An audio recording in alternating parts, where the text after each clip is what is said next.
बैठ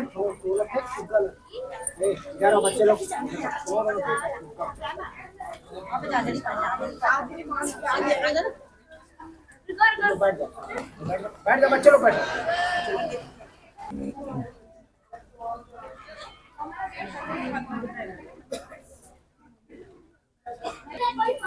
जय हिंद मित्रों, तो देखा आपने, यह कोरबा जिले का उपनगरीय क्षेत्र बालको है, जहां पर 268वीं जयंती मनाई जा रही है बाबा गुरु घासीदास जी की।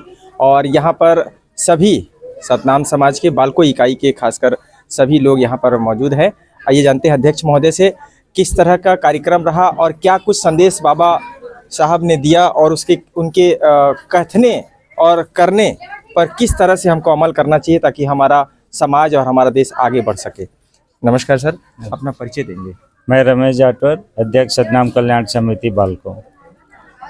आज हम लोग यहाँ पर बाबा गुरु घासीदास जी का, जो उन्होंने आज से लगभग 250 साल पहले मनखे मनखेला एक बरोबर का नारा दिए थे। उनका कहना था कि हर व्यक्ति को समान हक और अधिकार मिलना चाहिए, नर और नारी बराबर है, उनमें किसी प्रकार से कोई विभेद ना किया जाए, सारे जीव एक समान है, ऐसा उन्होंने संदेश दिया था। और उस संदेश को ही लेके आज पूरा भारत देश, जितने भी क्षेत्र में बाबा गुरु घासीदास जी को लोग जानते हैं, 18 दिसंबर को उनके जन्म जयंती मना रहे हैं। हम लोग भी आज सतनाम कल्याण समिति के माध्यम से बालको नगर में 18 दिसंबर के इस गुरु पर्व के अवसर पर इस कार्यक्रम का आयोजित किए थे। आज के पहले पूर्व संध्या पर 17 तारीख को इस समिति के माध्यम से पूरे बालकोवासी मिल के शोभा यात्रा, सतनाम शोभा यात्रा निकाले थे, जो बालको पूरे क्षेत्रफल में भ्रमण करते हुए रात को 8 बजे यहाँ समापन हुआ था। आज सुबह से पूरे समाज के लोग, बालको के नगरवासी लोग, सभी जाति धर्म के लोग इकट्ठा होकर बाबा गुरु घासीदास जी के इस कार्यक्रम को आगे बढ़ाए। इस कार्यक्रम को हम लोग, जैसे बाबा गुरु घासीदास बोले थे कि मनखे मनखेला एक बरोबर, तो पिछले साल से ही हम लोग प्रारंभ किए थे कि जो बाबा गुरु घासीदास जी का जो प्रतीक चिन्ह है जय स्तंभ, जो हमारा आस्था का केंद्र है, उसमें क्यों न महिलाओं के द्वारा ध्वजारोहण किया जाए। तो पिछले साल भी हम लोगों ने महिलाओं के माध्यम से ध्वजारोहण का कार्यक्रम आयोजित किए थे। उनके हाथों बाबा गुरु घासीदास के जय स्तंभ पे ध्वजा फहराए थे। इस साल भी उसी परंपरा को आगे बढ़ाते हुए पुनः मनखे मनखेला एक बरोबर, मतलब हर किसी को समान अधिकार, तो महिलाओं को भी ये अधिकार होना चाहिए। इस उद्देश्य को पूरा करने के लिए इस साल भी हम लोग महिलाओं के द्वारा ध्वजारोहण का कार्यक्रम यहाँ आयोजित किए हैं। जी, एक सवाल उत्पन्न होता है, 18वीं सदी में बाबा गुरु घासीदास जी ने अपने संदेश को आगे बढ़ाया, संदेश को जन जन तक पहुँचाने का जो है उन्होंने बीड़ा उठाया था। उस दौरान समाज में काफ़ी कुरीतियाँ थीं। कुरीतियाँ मतलब जाति पाति भेदभाव, यह तमाम चीज़ें थीं। इन सबों से परे हटकर यह संदेश देना और तमाम देश में भ्रमण करना अपने आप में बेहद ही जटिल और कठिन हो जाता है। ऐसे विपरीत परिस्थितियों में भी इस तरह के कृत्य कर जाना किस तरह से वह संभव हो सकता है? क्या इस कार्यकाल में, इस दौरान, अभी का जो समय चल रहा है, युवा वर्ग इनसे क्या सीख ले सकते हैं और समाज को कैसे सुधार सकते हैं? जिस समय बाबा गुरु घासीदास का संघर्ष स्टार्ट हुआ, अर्थात 1820 को उनका संघर्ष स्टार्ट हुआ, तो उन्होंने समाज को खड़ा नहीं किया। लोगों में ये भ्रम है कि बाबा गुरु घासीदास जी ने समाज को खड़ा किया।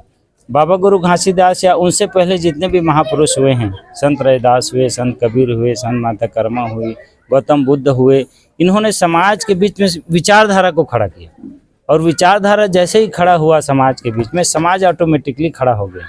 गुरु घासीदास जी ने भी उस समय 1820 में ये जो छत्तीसगढ़, मैदानी छत्तीसगढ़ में सर्व समाज के बीच में विचारधारा को खड़ा किया। और कौन सा विचारधारा को खड़ा किया? उन्होंने बोला कि मनखे मनखेला एक बरोबर होना, मतलब हर किसी को शिक्षा होना। 1820 में हमारे मध्य भारत में शिक्षा व्यवस्था नहीं था। उन्होंने कहा सबको शिक्षा होना, सबको रोजगार होना, क्योंकि किसी के पास जमीन जायदाद नहीं थे, तो उन्होंने बोला सबके पास रोजगार होना, मतलब जमीनों के मालिक हर किसी को होना चाहिए। उन्होंने बोला स्वास्थ्य सुविधा होना चाहिए, क्योंकि तब सब लोग बीमार पड़ते थे, बहुत सारे प्लेग आते थे, मर जाते थे, हैजा के नाम से मरते थे। उन्होंने बोला स्वास्थ्य सुविधा होना चाहिए। ये 3 आंदोलन उन्होंने किया और ये 3 बात समाज के बीच में ले जाके खड़ा किया कि ये होना चाहिए। तब जाके अंग्रेजों को बात समझ आया। अंग्रेजों से लड़के उन्होंने मध्य भारत में शिक्षा, स्वास्थ्य और रोजगार का व्यवस्था किया, मतलब विचारधारा को उन्होंने खड़ा किया। आज भी समाज को हम खड़ा नहीं करेंगे या समाज को खड़ा करने में कोई दिलचस्पी नहीं है। हम हमारे महापुरुषों के विचारधारा को समाज के अंदर खड़ा करने का काम कर रहे हैं, तब जाके ये जो बृहद समाज है खड़ा हो रहा है। आज भी बाबा गुरु घासीदास जी का ये बात चरितार्थ होता है। धन्यवाद। यह थे रमेश जाटवर जी, जो कि बालको इकाई के सतनाम समाज के अध्यक्ष हैं। सर, आप अपना परिचय देते हुए जो आपने वेशभूषा धारण की है, इसके महत्व के विषय में बताएंगे। किस तरह का वेशभूषा है यह? गुरु घासीदास जी भी इस तरह की वेशभूषा धारण करते थे। क्या कुछ संदेश इस वेशभूषा में भी समा रखे हैं? मेरा नाम पंडित गांधी सर जोशी है। मैं बालको सतनाम कल्याण समिति का सदस्य हूँ। ये जो वेश धारण है, ये बाबा गुरु घासीदास के सत्य के मार्ग में चलने के ऊपर है। सत वस्त्र धारण करना माने सत्र वस्त्र ही धारण नहीं करना है, अपने खान पान रीति नियम को भी सादा जीवन उच्च विचार रखना है। ऐसा नहीं है कि सफ़ेद का वस्त्र धारण कर लिए तो हो गया। इसी प्रकार से सादा जीवन उच्च विचार का भी धारण करते हैं और चौका पूजा के माध्यम से लोगों को संदेश देते हैं। घर घर जाके इससे संदेश पहुंचता है कि सत्य क्या है, सत्य को जानो, सत्य को जानो, फिर आपको मानने की जरूरत नहीं है।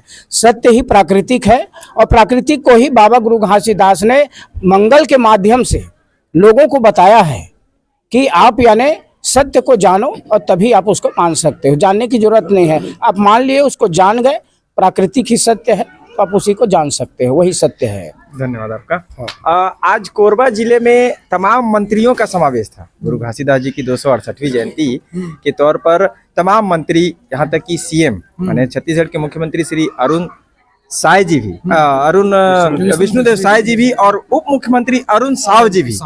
इसके अलावा हमारे विधायक महोदय लोकप्रिय लखनलाल देवांगन जी, इसके अलावा कई ऐसे मंत्री गण आज कोरबा जिले में एक ही छत के नीचे इकट्ठे हुए, बाबा गुरु घास जी की बातों को भी रखा समाज में और कुछ घोषणाएं भी की। तो इस तरह से समाज के लिए किस तरह की उपलब्धि मानते हैं? देखिए, जितने भी जनप्रतिनिधि रहते हैं वो लोग अपना जितना बेटर से हो सके हर समाज के लिए वो तो करते ही है। तो जो भी कोई बहुत सारा चीज़ ऐसा है जो हर साल मतलब काम होते रहता है और जितना उन लोग को दायरे में रहते हैं वो लोग मदद करते हैं समाज के लिए, चाहे शिक्षा के हो चाहे कुछ भी हो, है ना। एक महत्व यह मैंने पर्सनली यह देखा है कि अभी हाल ही में मुख्यमंत्री जी पधारे थे कोरबा जिले में, एक हफ्ता भी नहीं हुआ है, और फिर अभी गुरु घासीदास जयंती के अवसर पर प्रथम जो शिलान्यास, प्रथम जो उन्होंने वक्तव्य रखे वह छत्तीसगढ़ के कोरबा जिले से ही रखा। उसके बाद उन्होंने मुंगेली और कहीं उनका कई जगह स्थानों का प्रोग्राम था, रात भर का था, अभी भी कहीं प्रोग्राम में शामिल होंगे, लेकिन पहला कोरबा जिला रहा। इसको कोरबा जिले के लिए क्या उपलब्धि मानते हैं जो सीएम महोदय लगातार ये हफ्ते दिन के भीतर तुरंत फिर भी आए हैं हमारे? देखिए, हमारा कोरबा जिला जो है ऊर्जा राजधानी है, जो पूरा बोला जाए तो पूरा स्टेट का अपना यहीं से केंद्रित होता है जो भी चीज़ है। तो हो सकता है यहाँ से ज़्यादा फोकस कर रहे हैं, है ना, जो भी कुछ है, इसलिए ज़्यादातर अच्छा से अपना समय व्यतीत कर रहे हैं। और मेरा नाम संतोष कुमार बंजारे है, मैं सतनाम कल्याण समिति का सचिव हूँ। धन्यवाद संतोष जी। कोरबा जिला जो है छत्तीसगढ़ के लिए, छत्तीसगढ़ जो है वह आर्थिक रूप से सबसे मजबूत है ना। तो उस नाते हमारे समाज के अलावा अन्य लोगों को, अन्य समाजों को भी किस तरह के कदम उठाने चाहिए, जैसे कि बाबा गुरु घासीदास जी ने यह अंग्रेजों के ज़माने में भी लोहा लिया और स्वास्थ्य के लिए ज़्यादा बल दिया, जैसे कि रमेश सर ने भी बताया। तो अभी क्या कुछ कदम उठाने की ज़रूरत है? कि आज के समय में जैसे सतनामी समाज में बालको नगर सतनाम कल्याण समिति की जो गतिविधि है, उससे मैं ये सोचता हूँ कि अब जैसे जिस प्रकार से हमने विगत वर्षों से सब सिर्फ सतनामी समाज के ही नहीं, सभी समाज के प्रतिनिधियों को, समाज के अध्यक्ष को हमने इस मंच पे बुला के सम्मानित किए हैं और उनको माने गुरु घासीदास जी की जो मनखे एक बरोबर का जो संदेश था, वो तो गुरु घासीदास जी का संदेश ये नहीं था कि सिर्फ सतनामी समाज के मनखे को एक बराबर का अधिकार दिया जाए ऐसा नहीं था, वो सर्व समाज के लिए था, चाहे वो किसी भी जाति धर्म संप्रदाय के हो।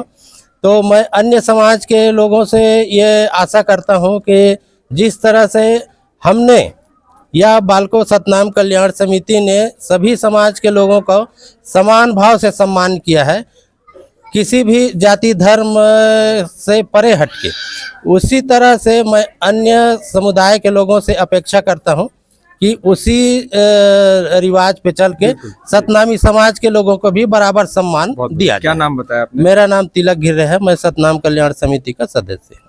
कहने का अर्थात यह है तात्पर्य कि सभी समाज के लोग यदि एकजुट होकर समाज के विकास की बात करते हैं और करेंगे, तब जाके ही हमारा समाज ही नहीं वरन हमारा क्षेत्र और हमारा क्षेत्र ही नहीं पूरा देश आगे बढ़ सकेगा। इन्हीं शब्दों के साथ कैमरा सहयोगी भाई चेतन जांगड़े के साथ मैं प्रधान संपादक मुकेश भारती। जय हिंद, जय भीम। बाबा की जय।